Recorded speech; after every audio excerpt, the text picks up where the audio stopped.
So we are live. What's up, everybody? This is Dude, What's the Bid, episode 28. I'm Kevin Hill with Brush Pass Research. As always, Casey Larkin from Fairlanes over on the other side of your screen. What up, Kev? How we doing? Doing good. Doing good. It's been a busy week. Been a busy couple weeks, which was nice. It's been a crazy couple of weeks in the freight markets. It's been rather entertaining. Yeah. We have a Michigan State alum here joining us today. One of my favorite headlines this week has been a little bit of a back and forth between Michigan State supply chain professor and Grace's boss, I guess, end of the day. Yeah, end of the day. Been a great week. People are trying to figure out what's going on with the new administration, what that means for the world of freight. You know, tariffs are being thrown around a lot. But the freight recession is dead and things are looking up. So I had to kind of dive into a whole bunch of different things with Grace this week. Yeah. That's been an entertaining, the ongoing debate between Craig and Jason Miller has been entertaining. I wonder if they'll end up doing a debate, but that's something we can talk about during this show. So like Monday, Women in Trucking Conference is going on here in Dallas, and I was a late minute replacement for Trey Griggs, and I ran down there and did a panel discussion on recruiting. It was a great panel. But it was really a great conference. It's the first time I'd been to Women in Trucking, and to see the sea of red, it kind of threw me off a little bit at first because no one gave me the memo to wear red myself. But they had a great turnout. I was super impressed. It's very cool. Yeah, I've heard wonderful things about that conference. I know it's been growing and growing over the years. Shame I missed it, but saw old friend as soon as I walked up to get my name badge. Ingrid Brown was behind there, we chatted for a while. So it was good to meet up with some old peeps. That's awesome. I think I saw the exchange you guys had on LinkedIn earlier this week. She's just lovely. She's a lovely woman. She really is. Always big, bright smiles, I thought I was going to see another old friend out there, but she didn't make it down to Dallas, unfortunately. But as luck would have it, she's here with us today for the next hour or so. And she has her ear to the grindstone. She knows everything in the freight markets. It kind of flows through her these days.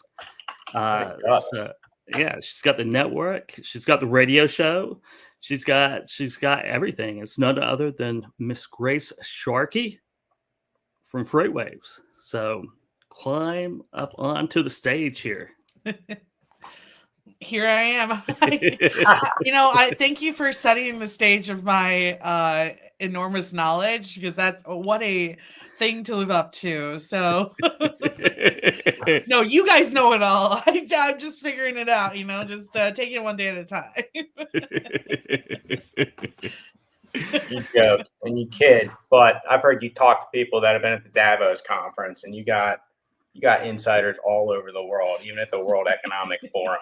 So that's hilarious. It's a pleasure to have you on. Yeah, thanks, guys. Happy to be here with both of you. This feels almost like just a bar conversation, to be honest with you, just to bring in the crew back together.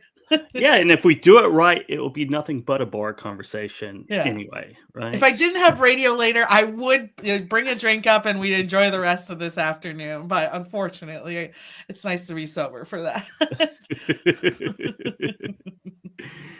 So what are you doing over at FreightWaves now? We talked a little bit right before you logged in here. You got the radio show. You got what else do you have? Where should we start? So clearly, I'm a staff writer, so I'm writing articles throughout the week as well. I'm sure you guys have seen those. It's been personally a great Uber week for me. If you've seen any of that stuff, we can talk about that a little bit today as well. But no, it's I do that. I also do the Stock Out, one of our podcasts with Mike Bowden-Distel every week, which you think I have a great knowledge. He's someone who I love to. Oh yeah. Yeah. He's Brilliant. I think we make a good duo because he's just, he's been in examining that industry for so long, a big part of his career prior to even being at FreightWaves. So I feel like every episode I get to learn from him, and then I bring a little bit of a younger perspective, especially when it comes to kind of like what retailers are doing these days to reach out through social media and things of that nature.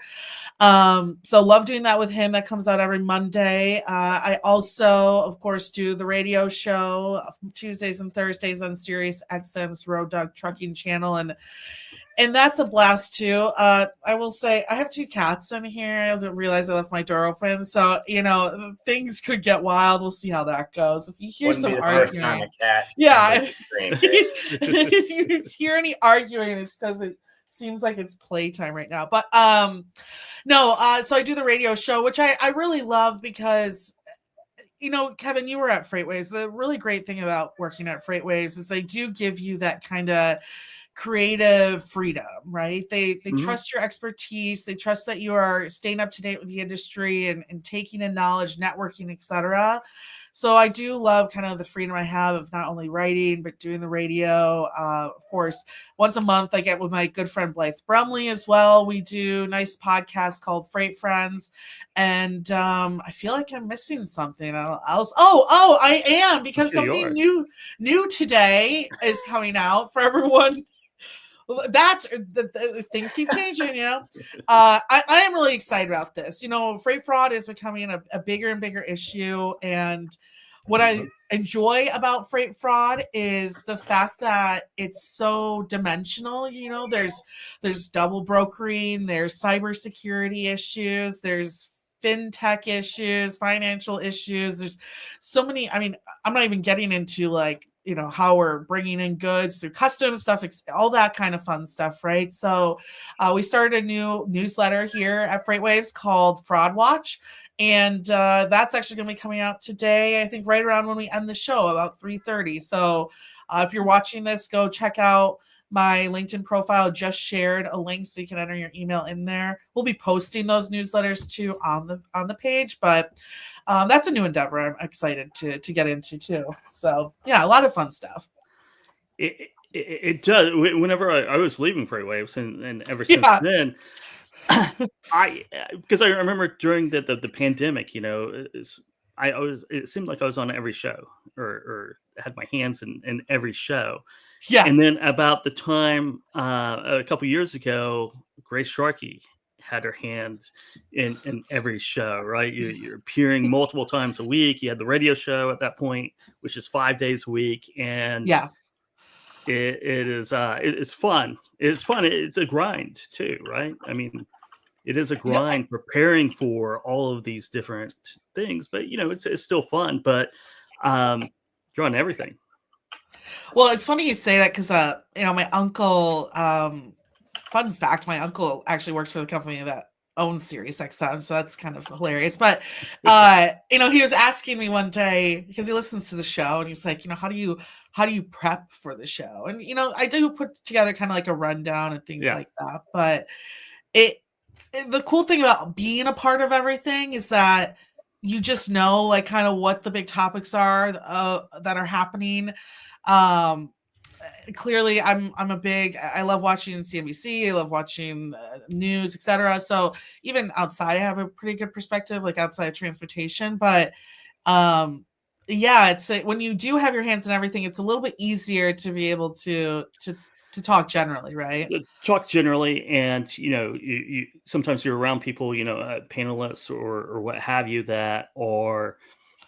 We've been there as well. You're kind of nervous. What am I going to say? I'm going to prep. I'm going to get everything written out, just so I don't look like a fool and open my mouth and not have any words come out of it. But there's that natural evolution. You do it so many times that, like this show, we don't do any prep for it whatsoever.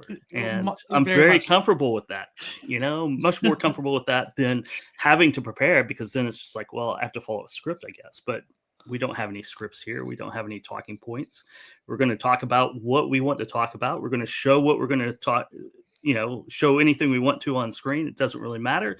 And there's the Fraud Watch, where you can go subscribe to that newsletter. And I just did. it becomes much more fun. But there is something else I want to get your take on real quick before we move on to other things, because it's something that I've been thinking about. I've been doing some podcasts lately, and it's something that I've just been thinking about a lot lately, is that doing stuff like this, my active listening skills are so much better than they were 5 years ago, right? And I think, especially in sales, it helps tremendously, right? Because you could talk about anything. I'm not really even, because used to, you kind of think, oh, what am I going to say? What am I going to say? What am I going to say to? I have none of those thoughts hardly at all in my mind when people are talking, especially on camera and live. I'm just listening, and it has been a big boom for my sales, just every interpersonal relationship that I have. Mm-hmm. Yeah, that's a really good point. And I think especially when you are doing kind of like these live interviews, you have to develop that skill in order to make the content fun, right? A lot of well, you brought up like kind of being scripted, and I really do try to avoid that unless it's like, FreightWaves, like we have a lot of sponsored stuff and things like that. Sometimes you can't go off into your own little like world, but I try to stay away from that kind of stuff, because I feel like when you are, you're just having this dialogue. It gets really interesting. Like, I just had Britton Ladd on the radio, right? And he's like one of those really great people where, I could talk a lot. That's like when my friends laugh when they're like, who gave you a radio show? Like, that's hilarious. But he's like one of those people who I just like could listen to all day long. Like, I don't almost want to talk. And that's what, you're right. That builds a really great relationship, and him and I can have those conversations like even off air and stuff. And you, even with Mike, like about and distal, you just when you can listen like that, you really start to understand like some of the really intense knowledge that people have. And I think that goes into like you said, the sales, but also like growing your network. I mean, Casey, like your dad, John, is like one of those people too, where I'm just like, I'm going to sit here and not say a thing to you, because I'm going to learn so much from him talking, and honestly, I'm not going to lie, it's one of those, I love to talk. Like, that's nothing I would ever shy away from. And when I meet those individuals, Ryan Schreiber's another one, right? Like, if you can make me shut up, like you've caught my attention, and some really great respect for me as well. Well, to be in all fairness, you can't get a word in edgewise with Ryan Schreiber anyway. Talk. Exactly, 100%. Honestly, our conversations are probably just us cutting each other off for a good hour. Yeah, exactly. Well, let's delve into a little bit of the market here. Since we have a question here from the audience, Joe Gusher. What are tariffs likely to do to my freight out of Long Beach? And I think Casey replied there a little bit of talking about ground, or just talking about tariffs. What are your thoughts on tariffs, Grace? I will say, not surprised that you asked that, and that's people have just that's a hot topic right now, right? In this industry, for sure. I will say one thing is, and I think this is where people in the whole, verses that there is out there right now with this topic, is that I am waiting to see how these tariffs are laid out, right? That's a first part. Clearly, I'm not going to ignore the chance that tariffs could raise their raise the prices, right, for goods at the end of the day. But and what's interesting, and I think this is the main point that we're really trying to make here at FreightWaves, is there are so many different ways that these tariffs could be the way that they're channeled through. So the best way for me to kind of explain this is one thing that we've continued to talk about, right, is a lot of these companies, Chinese companies in particular, have started making facilities in Mexico, right, in order to possibly avoid tariff situations. So for Joe, if this is something that you've been buying out of China, but somehow starts to get redistributed through Mexico to avoid some type of tariff, that's a situation that could change how that pricing goes. We've also discussed like how these tariffs going to be laid. Are they going to be on the actual value, right, of the good, or is it going to be like the retail pricing of the good? Where are they going to place these tariffs? That could depend on exactly how they affect end consumer as well. I mean, I think they're going to happen. To say like they won't happen, I think is silly. I mean, we've seen the last Trump administration, and honestly, I was in brokerage during the last Trump administration, and I worked in a lot with metals and like more of like raw materials, and I saw a huge uptick of what we're already discussing here at FreightWaves, freight coming in really early to avoid that kind of unknown aspect. So, in general, I agree with what Craig is saying. I think there could be some interesting movement when it comes to tariffs as well. And at the end of the day, I think it is clearly going to be interesting to see how shippers in particular get creative and how they do bring their products over here. And at the end of the day, that's what's going to really showcase how that tariff moves or trickles down, right, if we want to say that, down to the end consumer. Right.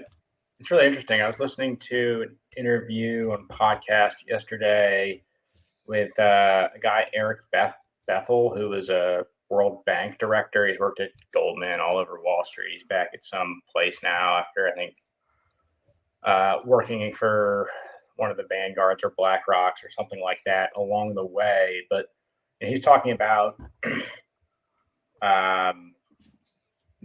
how there's not necessarily free trade, right? Like I think with China, sure, there's a 2% tariff on stuff that, they have sending to us. The stuff we send to them is on a 20% tariff, right? I think if you look at car manufacturers, if we try to sell, Fords or GMs in Europe or in Japan, 100% tariff when it lands. Vice versa. It's not necessarily the same agreement.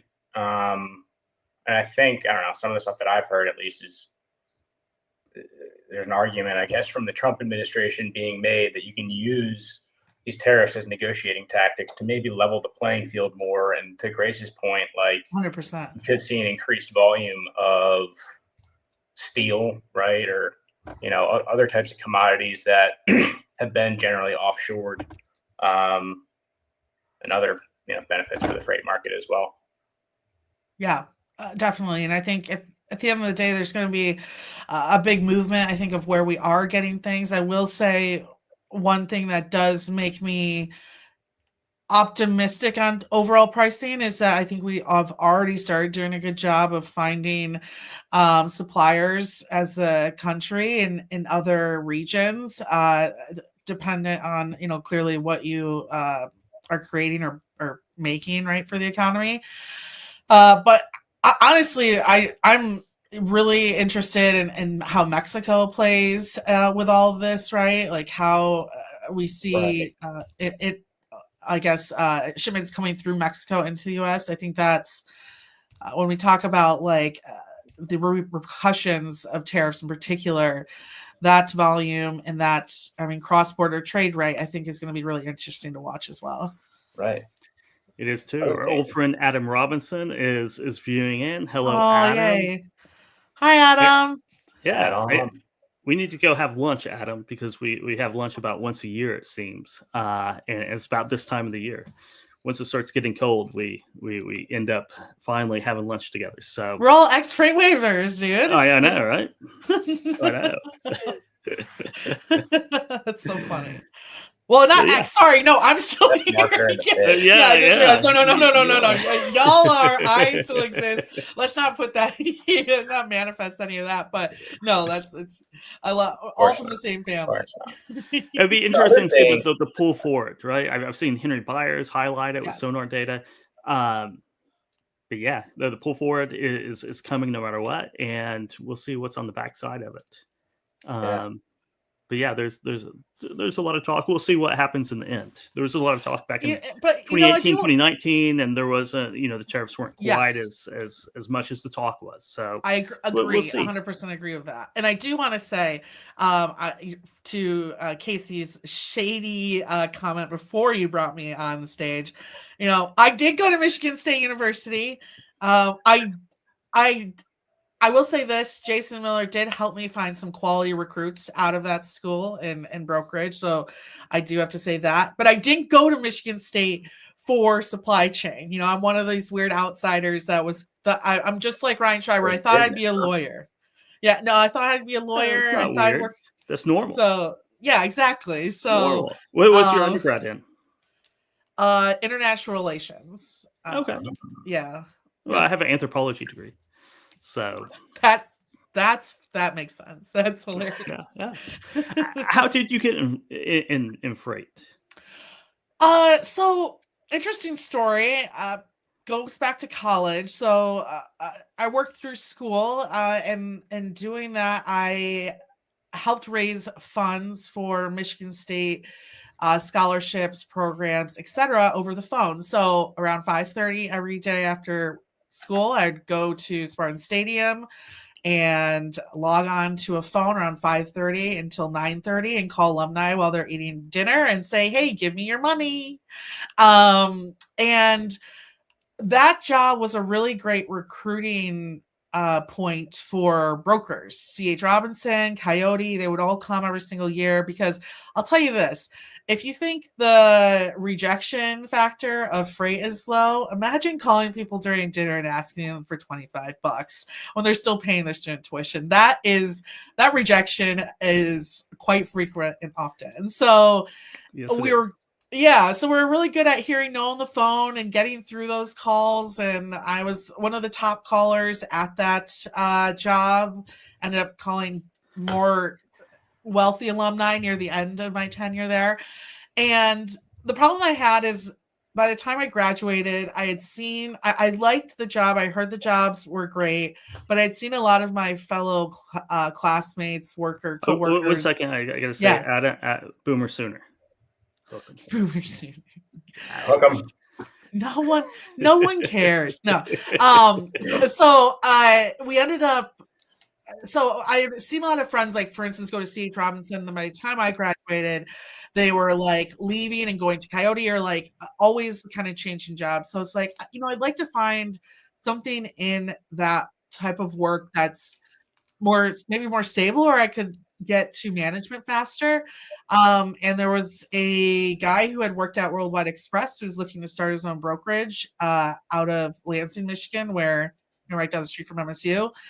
And I joined his team of 2 other people, and we just started building what's now Fifth Wheel Freight from 0 people to, we were about $80 million in revenue when I left there as chief of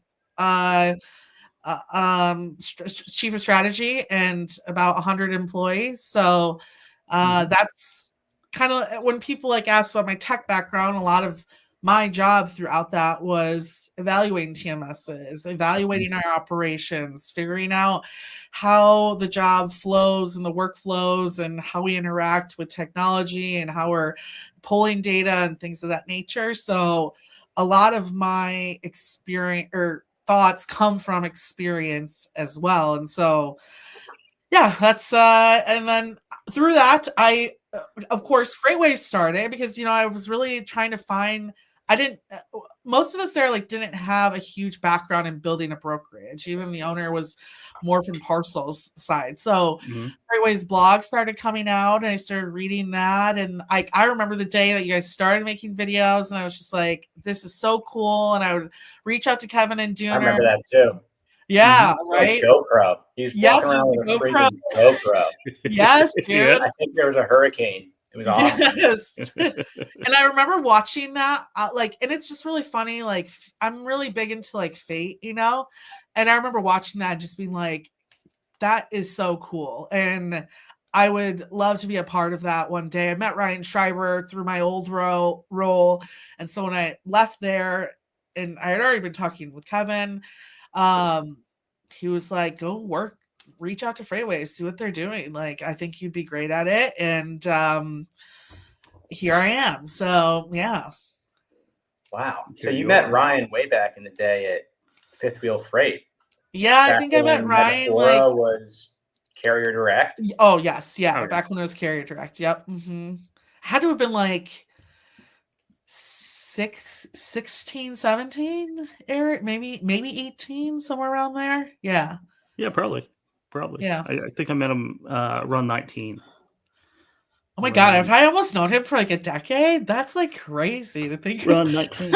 Yeah, I think it was TIA conference, and because I'd known Peter for a couple years previous than that, and he introduced me to Ryan in and the first thing I ever went to events wise of all the industry was the Chicago event that you guys put on. Actually, I did go to the tour when you guys were doing Casey, you were a part of it. The like a road show? Just the Futures? Yeah. Yes, for Futures. Yes. I went to the Futures that you did at Detroit. Which is like so kind of crazy to think about. Like, and I remember I was like, this is so interesting. Like, and there was a finance guy like next to me, and I was like trying to explain to him how interesting this was. Like, he couldn't even like wrap his brain around it. And I was like, no, like as a broker. You ever heard of the Baltic Freight Index? Like... Exactly.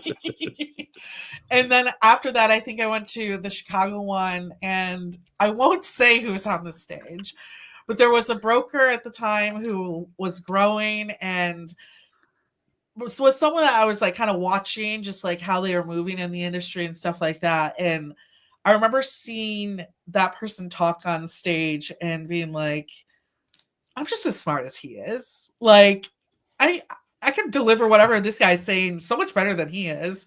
And that was like the first time where I was like in my career kind of like, okay, what am I doing with my like what do I want to do like long term? And it was just like really got me like thinking about how I wanted to be a bigger part of this industry, if that makes sense. And so yeah, again, kind of fate. So that's my story. It's a good story.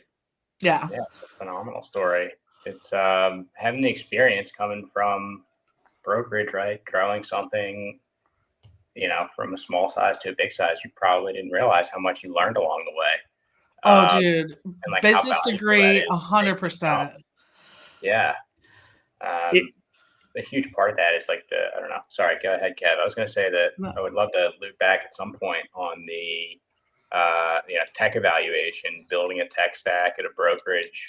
Schreiber put a funny post out today, like a simple 4-step way to make sure you get the most out of your software. But I love that. Well, let's make this interesting, right? Your chief of strategy, you'd be built, from 3 seats to a firm that is over 100 million now, right? Yeah. And 80 when you left. If you're going to start a brokerage today, and we're not going to get into recommendations and reviews of brands, but what are the technologies that you would be focused in on and their capabilities? Like take three essential ones that you would care the most about. Yeah.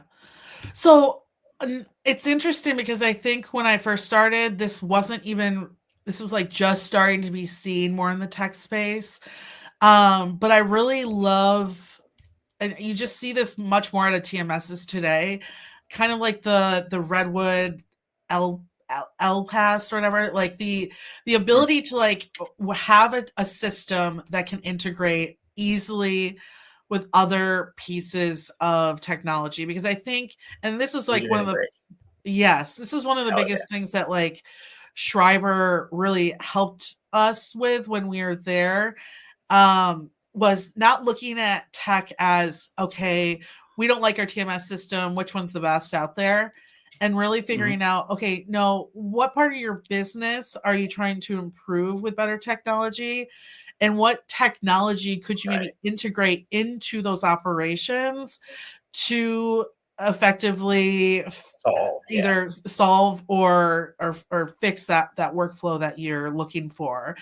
And I just think that's one thing that everyone starting a brokerage should consider, because what was interesting, a big part of the work I was doing right before I left was like, we had grown so well through the cradle to grave model.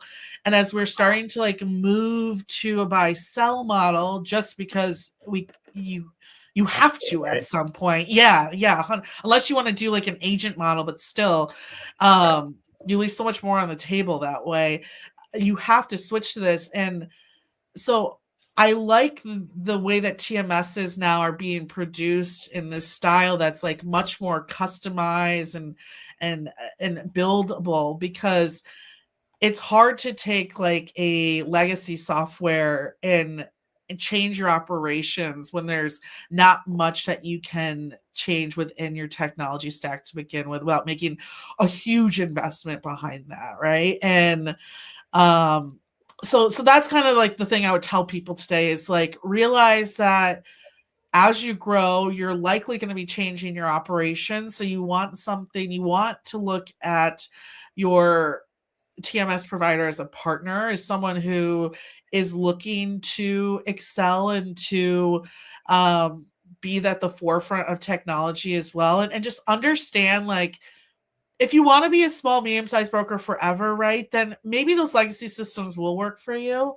But our goal, and I think what Fifth Wheel is still doing today, is to continue to grow and become one of the top, I mean, they're top 100, but maybe top 50, top 10 brokers, right? So, to compete at that level, you want to find a partner that's going to listen to you and be interested in that growth as well. And just the company we're using at the time was like, Pepsi Logistics was like one of their biggest customers. So it's like, well, if Pepsi doesn't want it, we're not going to fix it, like, so just like understanding that relationship, because I just remember being so like catty and being like, well, don't you care about what your customer wants, and it's now that I'm like in the tech side and talking with tech people, I 1,000% understand why they probably hated me bringing that up, because they're like, yeah, your little baby revenue means nothing to us, so realize where you are in those conversations, but realize also where you want to be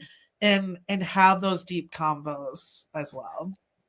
So a good integratable, customizable TMS. What are a couple other things the capabilities that you think are important, but outside of the TMS, kind of things that would like to be one of the first things I would implement, because that's how you grow. Yeah, come on, Grace. Everybody knows about the damn TMS. I know, right? Yeah, I just, that was like a huge learning lesson. I think like after I got out of it, I was like, oh my God, like we should have done this totally differently. Yeah.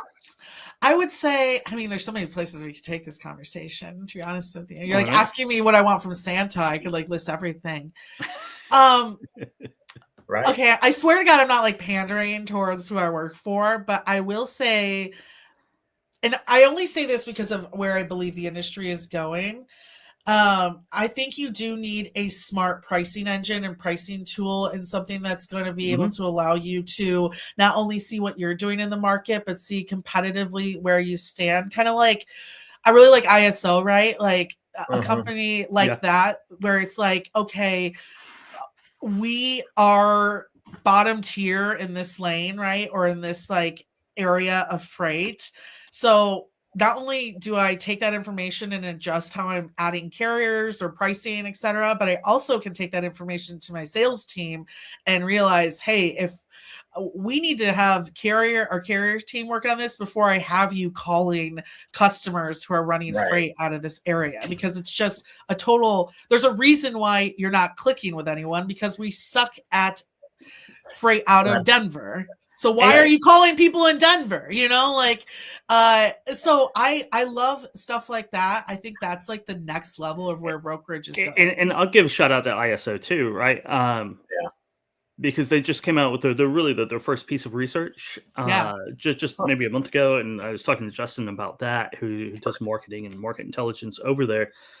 There's some really good nuggets of information in there, right? Yeah. Some of are and it's some of it's kind of that type that we all kind of know intuitively, maybe, or we think we know, but now it's being backed up by data, right? It's really showing and it's quantifying that, which I think is important. I think it's a really good piece of research. So, anyone out there who hasn't read it or seen it, just go to ISO and download it, because great charts and graphs, and all three of us love great charts and graphs. Charts are cool. Yeah, who doesn't? And the scorecarding, it really cool. I love really good data. Anyway, we're talking with Kevin, or not? Kevin, I think he had a doctor's appointment with the kid or something that day, but Paul Singer was on one time, and he just mentioned to me, I think this scorecarding thing is something they used to do at Uber, who you mentioned earlier. So I'd love to hear what they're up to these days. I know they're focused on like speed of integrations as well. But like, it also improves the carrier experience, right? Like, them knowing where they can get better, how they can improve. That's something that I think that can help your business as well. It's really good quantitative stuff on going back to what you're saying, Casey, is we all know we want to get away from one and done carriers into consistent freight, right? And what does that really, we can describe it. They have numbers to it now that are very interesting to look at. There is so many. When I was talking with them over there and like just going through their system, sometimes I have to like watch myself, because sometimes I feel like I pitch really great sales ideas to these guys. Like there's I'm not going to say who it is, but there's a company once where I was like, if you added this feature, that'd be cool too. And he was like, yeah, for sure. And then I was like, he just made money off that idea. That's fine. But I remember just sitting there and being like, there is a infinite amount of ways that you can use this information. Like, and that's what I think is really cool. And that's where I see like the industry going. And it gets me really excited. I think 10 years down the line, when we pull even a medium-sized broker, it's not going to be find me a truck. It's going to be who's helping me understand what warehouse of mine sucks at loading. At what time do they suck at loading? Who's the manager over there? Like that is what I feel like these jobs that we are just like posting and grabbing carriers, like that's, if there's people in your businesses who are like love doing that, like that's so old school to me. Like that old school sales rep who's like, just burn the phones, and talk about Happy Robot, like burn what phones? Blah, that sounds awful. I think we're going to see even medium-sized brokers being able to talk to small and medium-sized companies and say, hey, we have these statistics in front of us that steel mill that you always buy out of, can I swear on this show? Like, yeah, you can say whatever you want. Like bumfuck Oregon, that like it's the worst facility. Here's some stats behind it. And you can see like we can't find good carriers out of this lane. Is there any other steel mill in this area, that this region, we could definitely get you savings? And like having those kind of conversations is going to be the next level of sales in this industry. It's not going to be like the dude who's like raging off Adderall and can just like dial the phone and like convince some guy that load is his. I think it's just going to be so much more dimensional than it is now. So no more bros? Don't get me. Listen, I'm a bro girl, like I'm a bro girl. I know. But I can't stand that's like sales bro mentality when it's like Hey, listen, I always feel like in this industry, it's like the carrier reps are doing the hard labor over there. You guys are just like burning, churning, promising the world, and like they clean it up for you, you know, like. And I think we're gonna see a rise of like that sales bro turning into a data bro, like data bros. They're like data bros, right? Sure. I mean, like data bros, bro. It reminds me of George Abernathy in the early days at FreightWaves, preaching intellectual curiosity while he's slamming the desk and waving his pirate flag. Yeah, I'm the same here, man. Like that's how I feel. Like we need some more I think deeper education on that. I think when we talk about like training, that's where I love to see like training go, is like learning how to use some of these tools more sophisticated as well. And so I get really excited because I think it's gonna be really cool to see like some of these brokers going from like top heavy sales to like really smart data engineers, and like I think it's really interesting to kind of get into. It's kind of the RXO model, I guess you could say, right? It is. It is. Do you see? Well, okay. Let me do this. Because you should know this, and even if you don't know it, you should give us a good answer no matter what. Okay. Because you're trained, you know the VC market right now. So we're heading in 2025. How does the VC market look for freight tech? Any pivots, any turns, any movement whatsoever? Well, listen, I can't go to like a conference or anything without people being like AI, you know, AI. I think is a big one. I mean, let's be honest. I think companies like Happy Robot are like what people are really, really interested in. I do have. So I guess I'll say it like this. I do have slight reservations on maybe where valuations are and how long term they'll be. Are they high right now? Is it still a bubble? From what I'm seeing so far, I don't think it's as big as a bubble, but I think we'll start hearing about some more deals. To that sector or the whole freight tech? Maybe more to that sector a little bit. Yeah. I mean, if you throw AI into anything, it was like blockchain was back when Casey was slinging blockchain memberships. Yeah, for real. But Casey, you probably remember this. One thing that I really like hit me, and I can't kind of get out of my mind, is we were at the TIA Tech conference, and Andrew Silver had asked a very interesting question to Happy Robot, which was, how big is your engineering team? And I think he said it was 5 or less, something around there. And the reason he brings that up, though, is like, because like if it just takes 5 engineers, like what's going to stop C.H. Robinson from hiring 6 engineers and going after it? Now, I think there's a lot more to it, but that's kind of like where I think it's a race to the bottom in that sector. And it is. That's kind of where it gets me nervous in terms of some valuations that I'm starting to hear. I mean, if you look, and I was, Happy Robot, you have over here, you have FleetWorks, right? Yeah. Yep. With Paul. I mean, there's 2 players right there, and it only takes 2 or 3 other players to come. Yeah. If you look at that, if you look at it somewhat similar to the outsourcing competition. Yeah. Oh, dude. There's so many outsourcing companies now. Yes. It's you haven't heard from some of them in most recent years. Yeah. No, you haven't.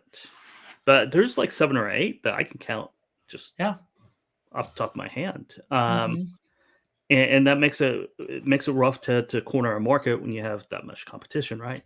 Yeah. We had Prasad on the show last week. Oh, cute, yeah. Right, doing queued and scheduling with little to no competition whatsoever out there right now. 1,000%. And that makes to me that's where valuation comes from is the moat around that business. So just saying AI, having a lot of casino money thrown at you, right? And but there's some good applications for it, but it has to solve a problem. AI is not a product. AI is something that makes a product even better. So you have to have an actual product that fixes a problem. Then you can insert AI in there and make it even better. But just having a general AI type of thing is. But I saw the same thing in blockchain, right? People are they throw out blockchain and they raise millions of dollars. Yeah, exactly. Right, Casey? I mean, you saw that. They did. Yes, they did. Yeah. It was quite the frenzy there for a little while.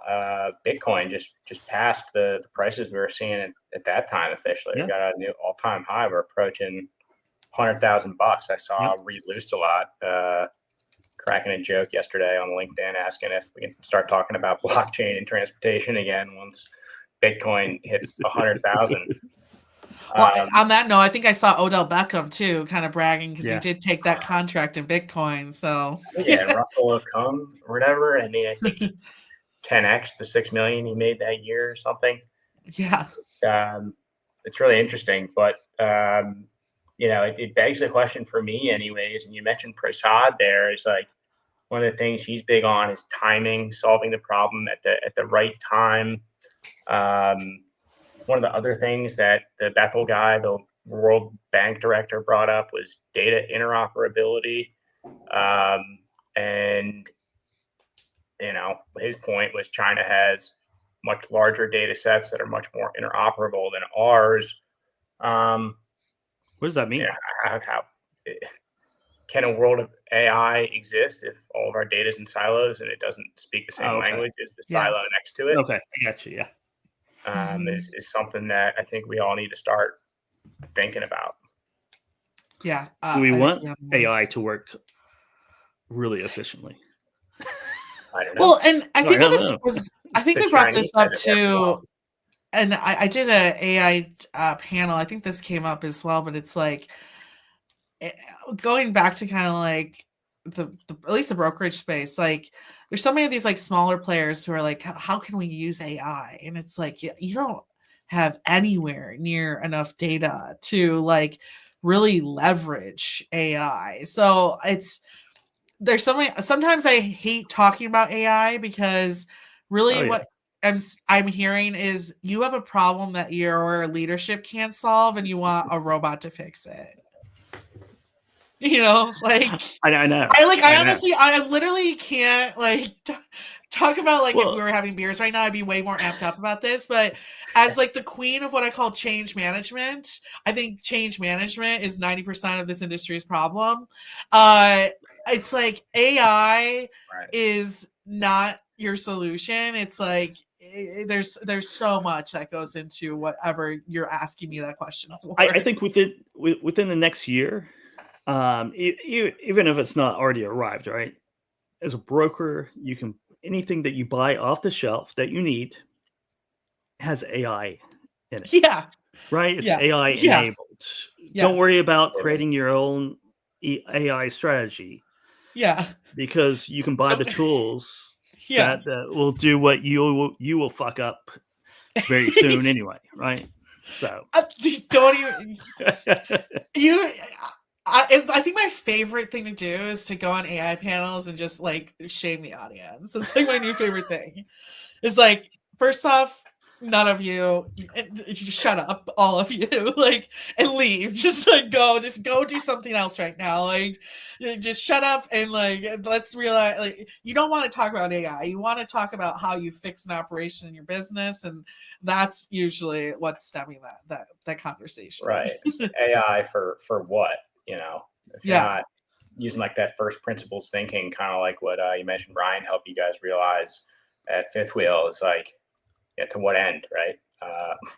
What am I trying to do here? Is it worth my time or energy? If you're talking about rates, you don't need to worry about AI, fair lanes, right? Any rating tool that you're looking at is going to have, if it doesn't have AI right now, it's probably going to have it very soon, right? Yes. Yeah. Same with carrier vetting, right? If it's not employing AI, they're working on it. TMS like carrier vetting, it's like don't talk about building your own AI, like talk to Parade, like it's, like there's so many different solutions. You're 100% right. That can fix that. Yeah. Carrier sourcing, right? You don't have to invent your own AI to to do that. No, other There's people plenty have of wasted players. hundreds of millions of dollars doing Yeah, that. yeah, Go to exactly, those right. people. Let the VCs waste, let the VCs do all the research and development and make all the mistakes, and you just go out and buy the winners. Exactly. It's That funny is, because it's true. Like, it's so It is. true. It is. It is. Oh my god, I love it. Hire the right folks, buy the right tech, and then the change management, I think, is, to your point, Grace, like a huge part of it. Like getting people I can't to tell adopt it, you. making sure it doesn't collect dust on the shelves, et cetera. So et many cetera. people have like come to me about just different products maybe that I've written about or talked about, and they're like, it sucks, it doesn't work for me. And I'm like, oh, it works great for so many organizations, but for your organization it just blew it, huh? And then you start talking to them a little bit more, and maybe they, a lot of times when you're implementing something new, it's like you have to build a culture around that. You have to have like people in your business who are leading the middle managers to use it correctly. You can't just be like, hey, everyone, here's another tab that you get to use now on a daily basis. Right. Success. It's like, Right. it's so much more that goes into it. And I think if there's anything I'm proud of, I think the tech industry is starting to understand that more and maybe Where sell that customers way. want, man. Yeah. Yeah. I've had experiences in my life where I'm sitting there as a sales guy, and you get a calendar meeting that pops up, and it's like, oh, we got some training for some new software tool that I've never heard anything about. Like, I'm aware of it, but like, did anybody think to like check with the sales guys whether or not this would be like helpful or conducive to them closing more deals? Or are we just gonna like, implement it and push it down people's throats? It's an interesting thing to think about. And I think you're right. People are starting to, from a tech perspective, like make sure that they're, really solving problems people want solved instead of prescribing the solutions that they think the industry needs to adopt. Yeah, there was I think I wrote an article on it too, but Optimal Dynamics, I think it was working with what's his name's company? He just sold it. Rick Larkin. Yes. Oh, yeah. And I was talking to them about it, and it was for the dispatching aspect of Larkin's company, and they would do this thing where on, I think it was Tuesdays and Thursdays, the team had to do whatever the software told them to do. They couldn't make their choices differently, but those were the 2 days a week that they had to use Optimal's tech the way that they had told them to do. And then the rest of the days they could do it however they wanted. If they wanted to use the tech, they could. And after a certain amount of time, they're able to like show them, right? Like the team started realizing, I'm making more money on Tuesdays and Thursdays. And it's like, that I think is like really cool. And that's where I get excited. If technology companies can start to understand that, and like understand, like, in order for me to like really secure a long-term partnership and customer here, I'm going to have to put that work in. Like that stuff I think is really interesting. And that's just, I just text Rick. Just reminded me. I haven't talked to Rick in a long time. I know, same here. I was just thinking that. Like, not that far away from me. I need I'm surprised you didn't see him. Yeah, at the Women Trucking. Usually he's there. Or at least his team's there. Yeah. But yeah, he's got a great TV studio down in Mansfield. He's rocking it's gorgeous. Yeah, and a gorgeous reflective vest. Typically as well. Of course, that's how I know Rick. I can pick Rick out of any crowd. He's got the yellow vest on. So. Exactly. He's a great guy. Let's talk about consolidation, right? Consolidation, because you have a lot of players right now hitting a lot of niches. I think of about it as platforms. You have companies that are platforms, right? You have companies that are products, and companies that are features. Yeah. And any of the three are really, really nice to have, right? As long as you kind of know which one you are, right? Because you have a lot of features who think they're platforms, right? Yeah. And that doesn't really work out all that well. But you got to think that someone's going to come into the mix at some point soon, or at least I do, and say, I have a consolidation play to do a full one-stop shop and this is how I'm going to do it. And then they're going to go out and execute it. And they're either going to be wildly successful or it is going to be a total shit show. Yeah. Do you think that's coming down the pipe? Or it's to be a total shit show. Some of them. I think we're already starting to see some of that a little bit. At least people, I hope, strategizing a little bit better than maybe that you're putting out there. But I think we're starting to see it a little bit, especially on, I mean, the last couple of years we saw it on the trucking side, right? Like picking up brokerages for nice valuations. And I think that might start to tail off as the market clearly turns. But on the tech side, I think it would be nice to start seeing some of that action as well. I mean, there have been interesting conversations, I think, recently of like what Uber might do with Uber Freight, to be honest with you. I think that's one I would keep my eye on over the next couple years, if not maybe sooner. Who could, I mean, for Uber, that would be probably really great for them to spin off and let someone else take over. There's also been talks of even Convoy, right? I mean, they've kept the Convoy name. Is that something Flexport keeps? Is that something they spin off as well? What's happening over there? I'm excited. I think we'll start to see some like really interesting strategies from that. Clearly, I mean, for someone like Uber Freight, it's going to be, there's only a few players that probably could afford that bill. But there are a few players who really need some better tech. So that could be fun to watch. And that's another trend too, is the digital freight brokerages are really starting to at least enter the market into SaaS products or technology for other brokers, right? You mentioned Convoy for Brokers, which Flexport has. Now Uber has rolled out a product. Transfix has sold their brokerage, working on that. That's another one as well. And I think LoadSmart has a product out now, maybe. Yes, that services brokerages, but you're seeing that you're seeing another one too. I mean, it happened. I'd be interested. Flock Freight. What happens with them? I mean, they have the interesting partnership with E2 Open. So, what happens with that? I think is something interesting to watch too. So, I'm excited. I think that we'll start to see a lot. If there's anything positive, I don't want to say, okay, I'm phrasing that interestingly. I might have just exposed myself a little bit in terms of who I could have voted for.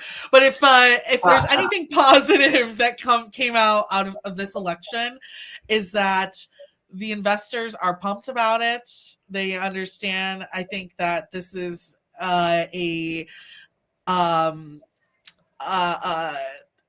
an administration that they can hopefully get some action out of, and that gets me excited too. And so I think it's going to be an interesting next couple of years of maybe what we see, who we see acquire who on the tech side as well.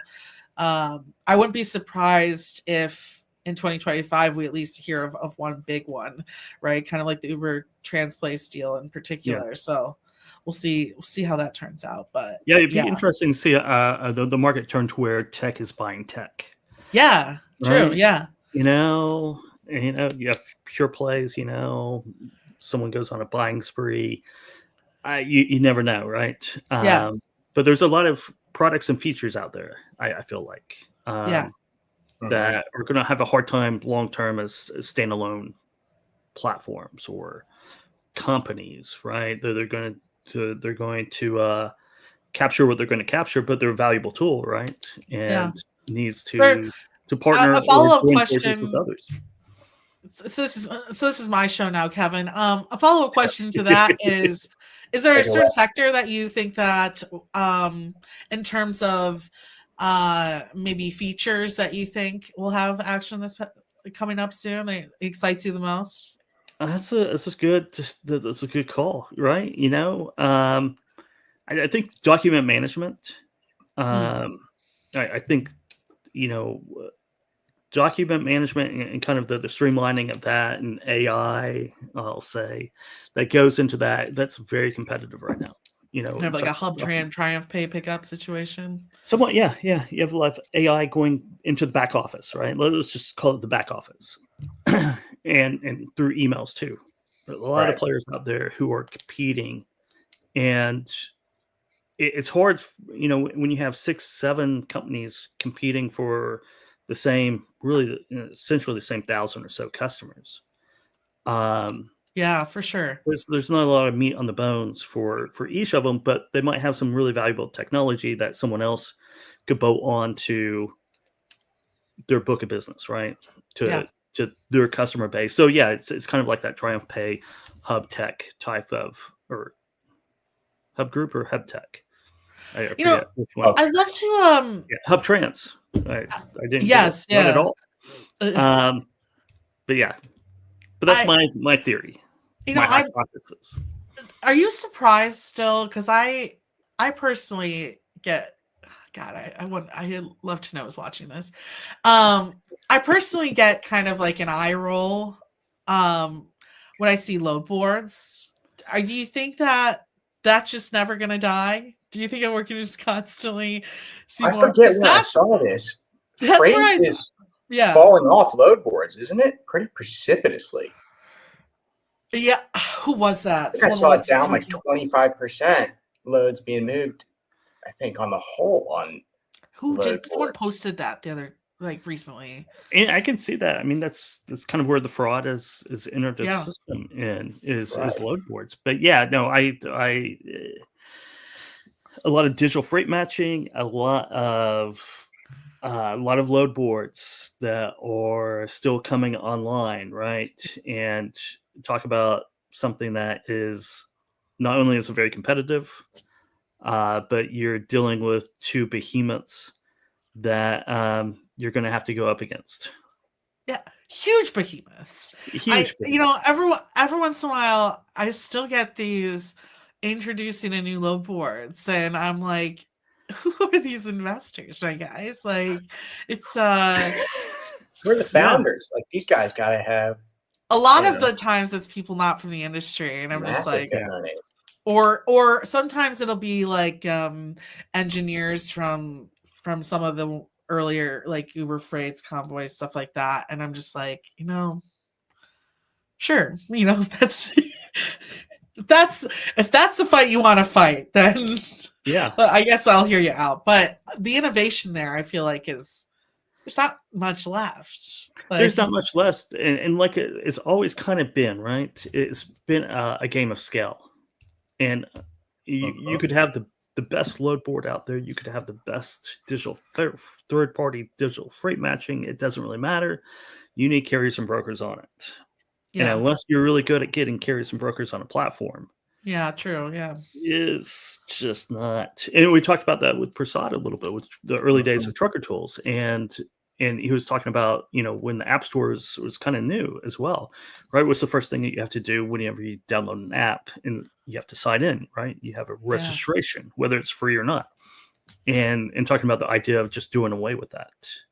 Yeah. And that's how they got all their downloads, was because they didn't have that one tedious step that no one wants to do.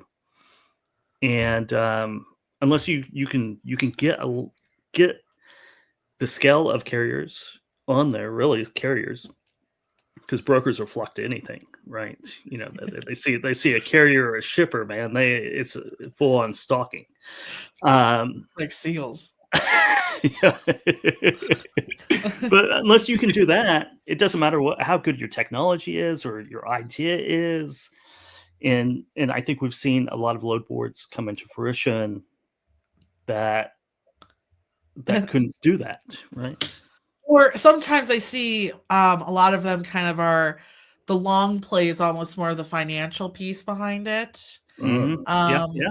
Someone like maybe like a Truck Smarter, I feel like is that more of the factoring, like and Cloud Trucks. It's like a step into the industry, but not the long-term goal. Yeah. So you have Cargado that came out, and a very interesting niche, right? So, I mean, that's much different than moving freight in any other domestic way, Yeah. north and south across the border. So you kind of have to do that, and you have to be within the industry and um, understand those dynamics. But yeah, I mean, that is one place. There's a couple. It seems like the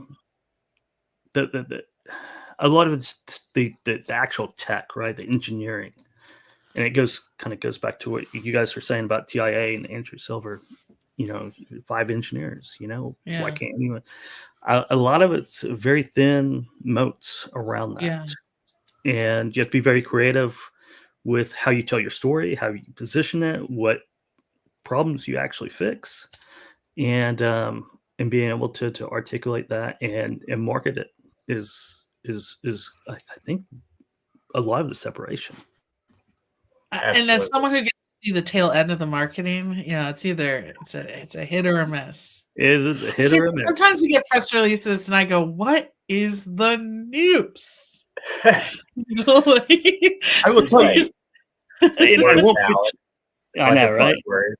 And I won't put you on the spot. No, put me on the spot. I will say, from my experience interviewing a number of different tech companies, especially at FreightWaves, right? Spending 10 or 15 minutes interviewing some of the tech companies around at that time, right? Yeah. I wrap it up and I turn to the production guys or whatever. It's like, I don't understand. I have no idea what that 10-minute conversation was even about. Or Michael Vincent, right? Did anybody say anything? I don't know. Huh? Yeah. It was a word salad. It was like a press release, right? It was, I don't know. I still don't know what this company does. I think one of my favorite, I won't expose them, but one of my favorite interviews I ever did was on a FreightWaves stage. It was at an F3 event. And those are the conversations that like make me literally melt sweat. I'm just like, I get so sweaty because I'm like, I now have to save this.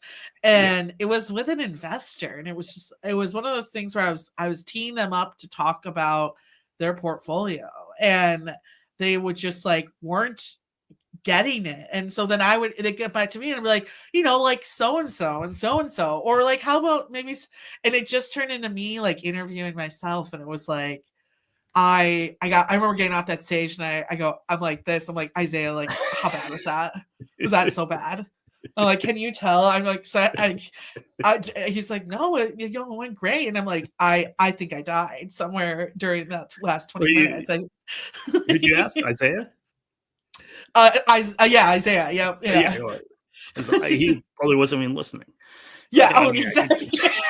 They just think we're all great. I'm like, no, that was so bad. Like, I need to take a break. I need a breather. This is like not good.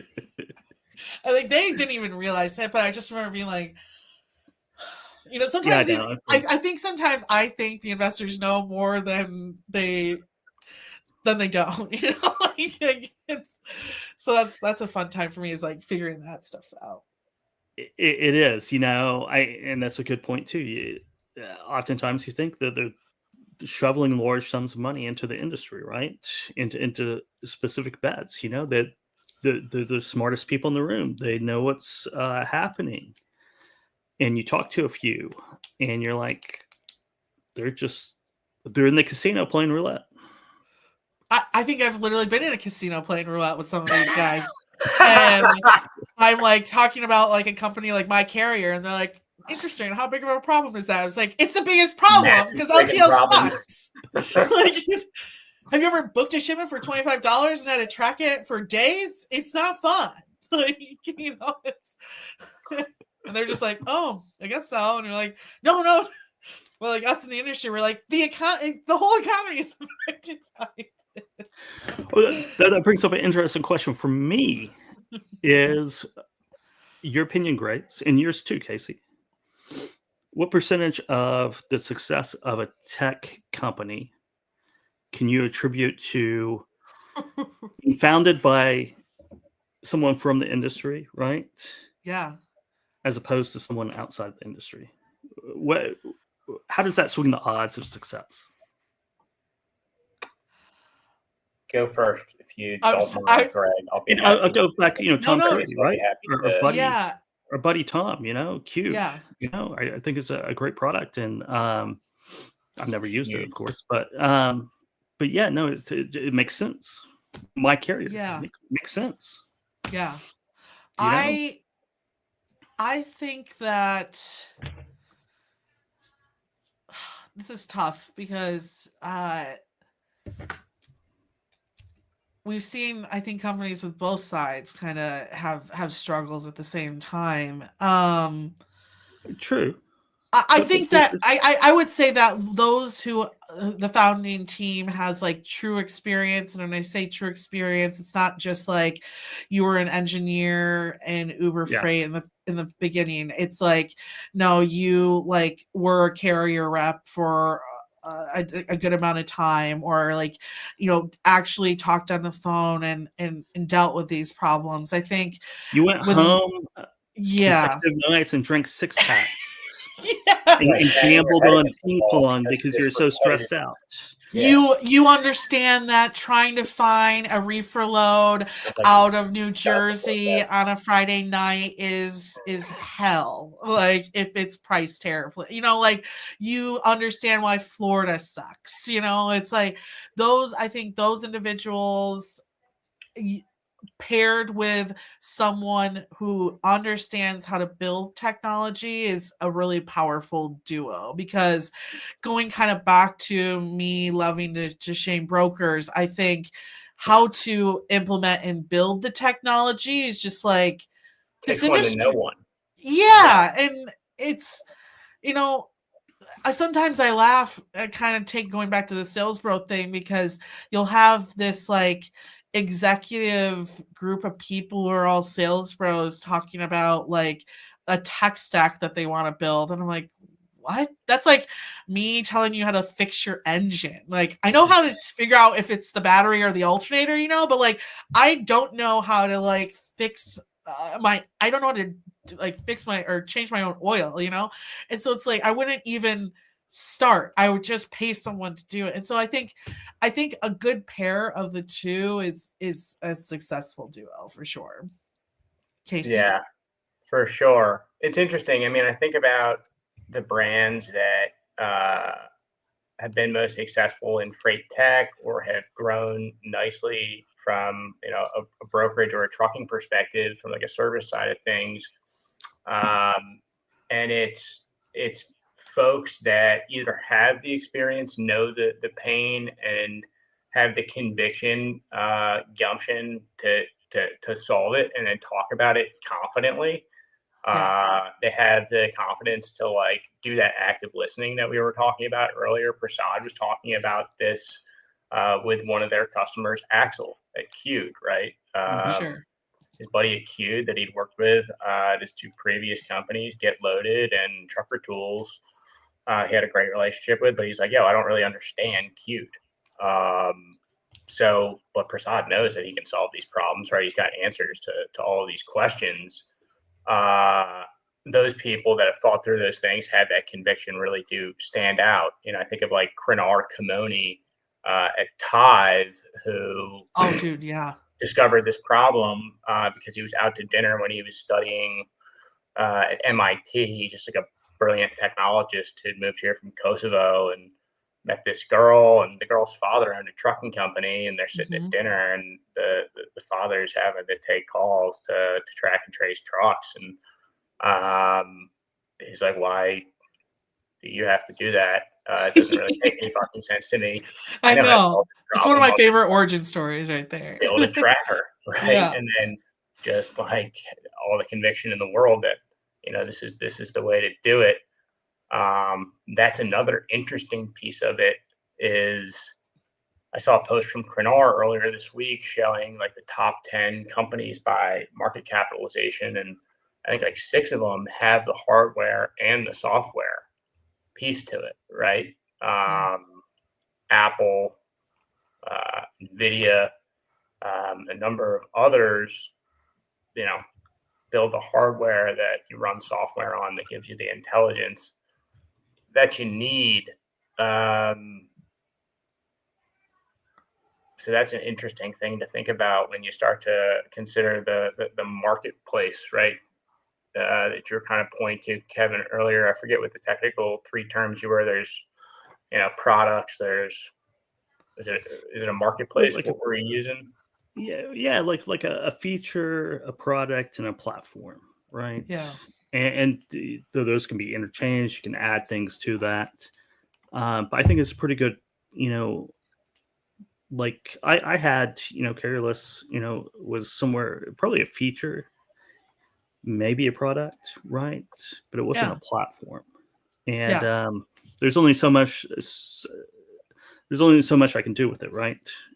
But I started to recognize that, and my Maybe strategy highlight was the based off that. platform. Sold it to a platform, Right. right?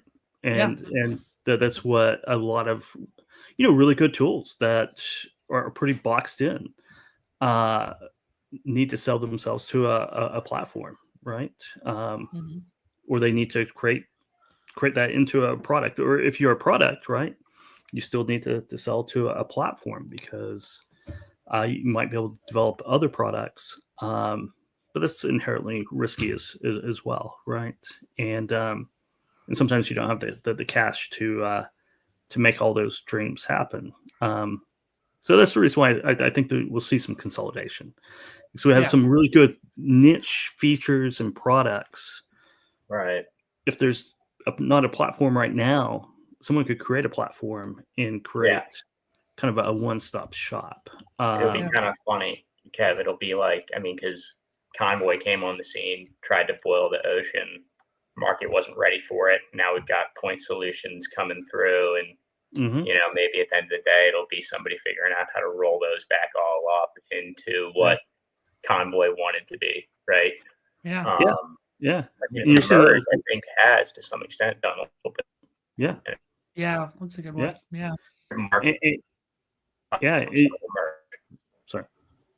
Sorry, go ahead, Kev. But Oh no, I was just going to say, you've seen a lot over the last 2 or 3 years, especially. You've seen a lot of great partnerships between different, kind of mimicking more of a traditional acquisition, right? But they're partners right now. But you probably think that you see some of those partnerships become acquisitions at some point. Yeah. Or we're going to have 1,000 freight tech companies all out there. Hey, more load boards the merrier. Exactly right. We gotta find the capacity. Am I right? You do. It's all about that, isn't it?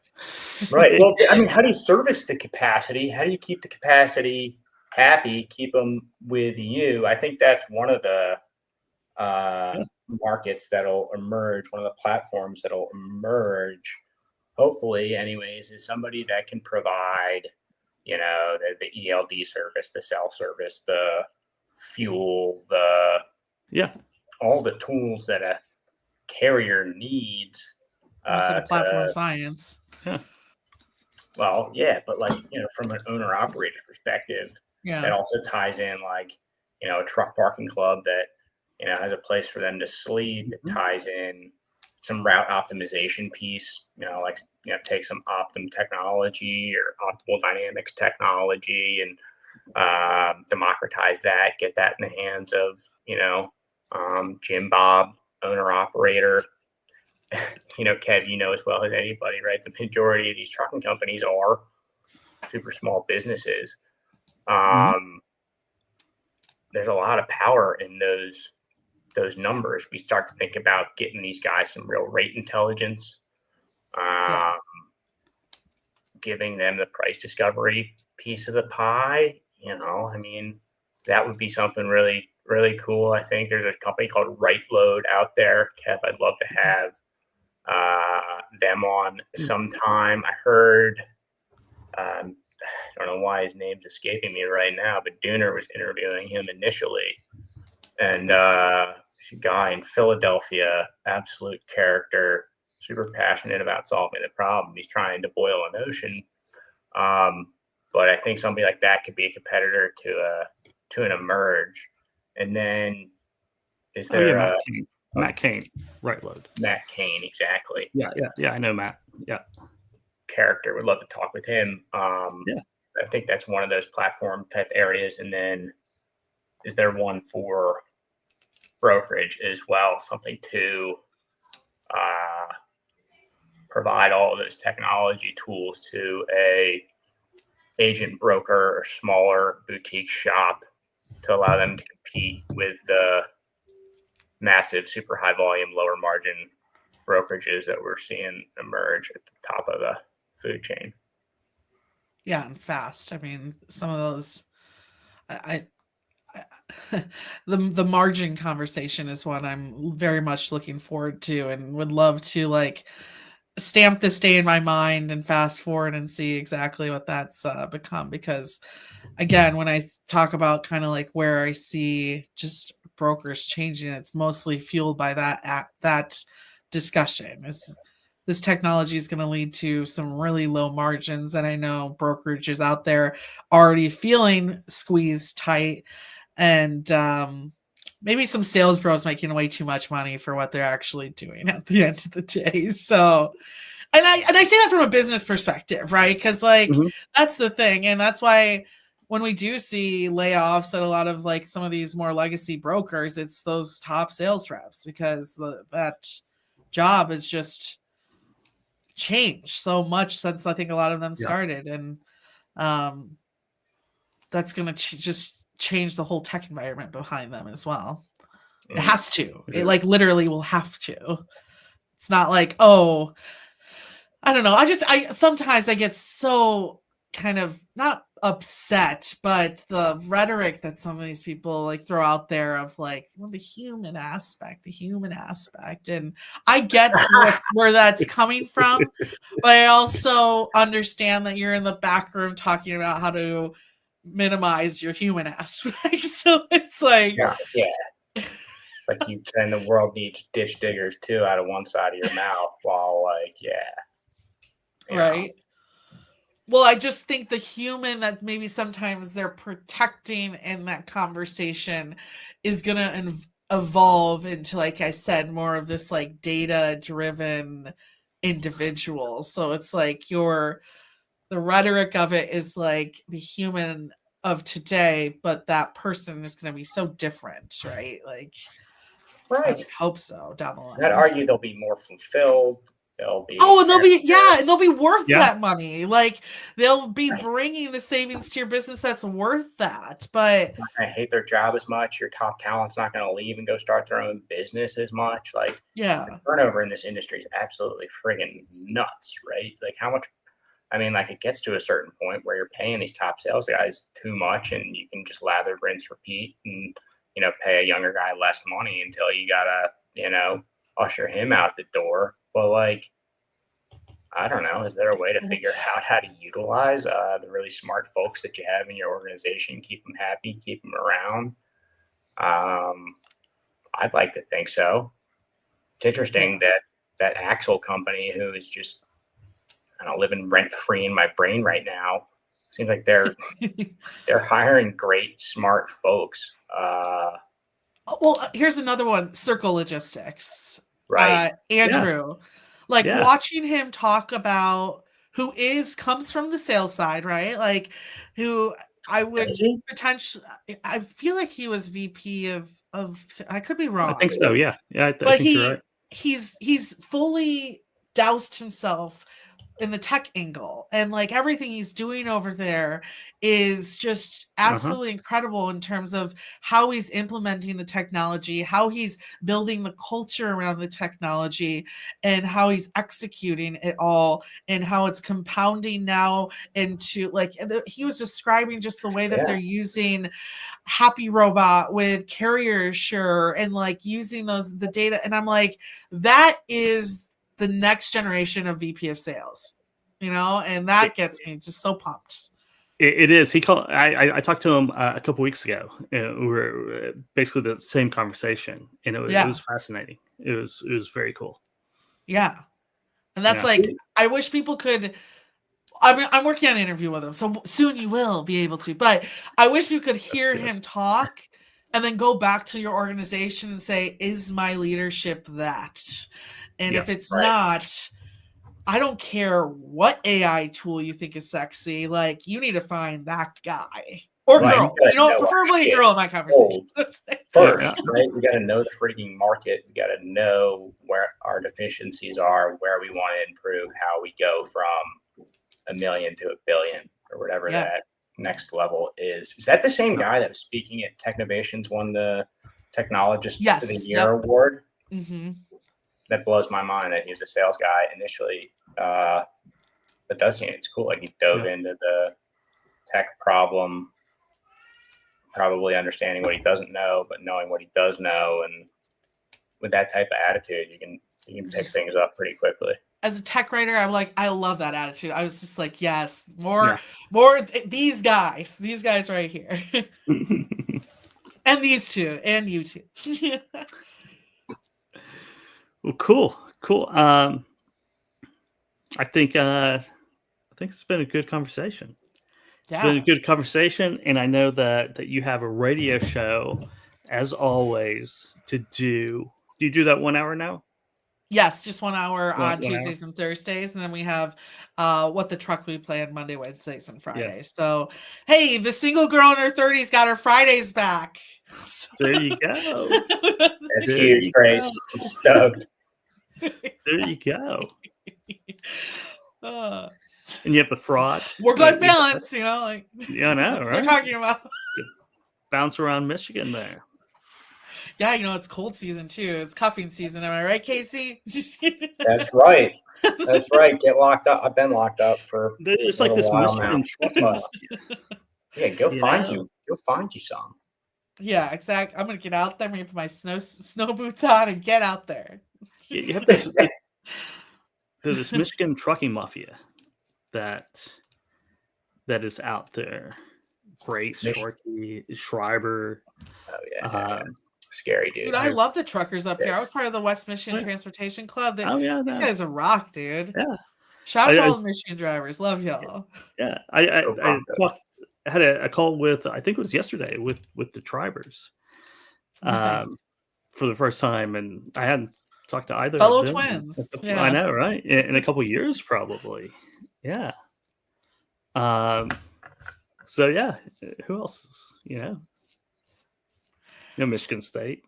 Jason Michigan Miller. State. Yeah. Yeah, Jason. Yeah, we got Jason. Yeah, I don't know if I'm allowed to say his name at this point. I don't know either. I don't know if I am.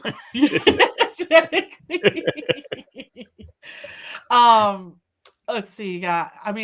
We do have great logistics company. We have RPMs out of Detroit area. Yeah. That's a pretty big one. Yeah. Universal has a pretty big people on. Hey, we got a new bridge coming in too in Detroit. So Joe Lynch is from up there. From Detroit. That's right, he is. Alan Adler. Alan Adler. Yeah. Alan. I always liked Alan. Me too. He's my favorite. He's a good one to have on the radio show. And you know what? He gets to travel to the coolest places. He's just like always. Daimler's always sending him to cool places. That's right. So, but I will say, free trips too. Does he always call me and say, "I have a free trip"? Yes. Yeah. Exactly. Which is exactly what he needs. Unfortunately, because he is half retired, he's fully retired at the end of this year. So. Okay. I think Thomas Watson will be taking over truck tech for him, but pull audience out there, pull from his brain as much as you can over the next month or so. So definitely. Yeah. Well, cool. Thanks for stopping by. I think we'll wrap it up so you can go do your radio gig. Who do you have on the radio show today? I know, right? Actually, Don Everhart's going to be joining me for pretty much the full hour. We're going to be going over, I'll be doing a sonar updates in the first little segment, but then he's at Translow. So we're going to get into some tech conversations ourselves, get a little into F3 a little bit too. So of course, everyone will be watching for that, but And that's on the Road Dog channel. Oh yeah, sorry. Yeah, Road Dog Trucking, Oh, yeah. channel 146. 146. 146. Cool. Yeah. Cool. Any Love it. parting thoughts, Casey? No, having a little bit of FOMO at F3. Have a fun time for me. Yeah. Race. Hopefully Kevin and I Yes. are there next year. But yeah, I mean, I don't know. Looking at the rates over here, haven't seen a dry van for lower than $2 a rate per mile. Kev, I don't know if you got a bounce or not, but I don't know. We have some other stuff we could dive into hypothetically, but This is why we need 2 shows a week. okay. All right. Might That as well. sounds Love good. it. Anyways, well, thank you so much for joining us, Grace. Don is the man. Please tell him I said hello, and I don't know. I'll have you back soon. Yes, thank you guys. Appreciate it. Happy to be here and keep up the good work. Love the show. You too. You too. Keep up the good work. Thanks, Dave.